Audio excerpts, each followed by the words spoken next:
ఆంధ్రప్రదేశ్ రాజధాని సైతం లేకుండా అన్యాయంగా విభజించబడిన అనాథగా మిగిలిపోయిన రాష్ట్రం. ఇటువంటి పరిస్థితుల్లో వచ్చిన ప్రభుత్వం అమరావతి పేరిట రాజధాని ఏర్పాటు మొదలుపెట్టి గ్రాఫిక్స్తో కాలం వెళ్లదీసి చివరికి చేతులు ఎత్తేయటం జరిగింది. సంక్షేమం విషయంలో వెనుకబడి రైతుల్ని అనాథలుగా మిగిల్చగా ప్రజలు ఓటమి అనే బహుమతి ఇచ్చారు.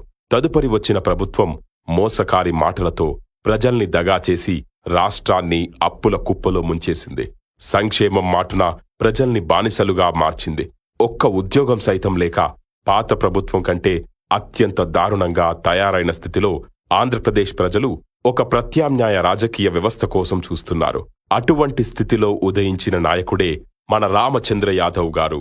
భారత చైతన్య పార్టీ స్థాపించి ఇరు ప్రభుత్వాలు విస్మరించిన బీసీలు, దళిత, గిరిజనులు, అణగారిన వర్గాల కోసం పుంగనూరులో ఉదయించిన సూర్యుడు మన రామచంద్రుడు. ఒక్కొక్క అడుగు వేస్తూ రాజకీయమంటే అవినీతి కాదు, రాజకీయమంటే ప్రజలకు అండగా నిలబడటం అని రైతులకు అండగా నిలబడ్డాడు. అది చూసిన అధికార ప్రభుత్వం కక్ష సాధింపు మొదలుపెడితే తలబడ్డాడు. ఎంత రెచ్చగొట్టినా శాంతి మంత్రం వదలక సరికొత్త రాజకీయానికి నిర్వచనం చెప్పాడు. అసలైన రాజకీయ నాయకుడు అంటే ఇలా ఉండాలి అని చాటి చెప్పాడు.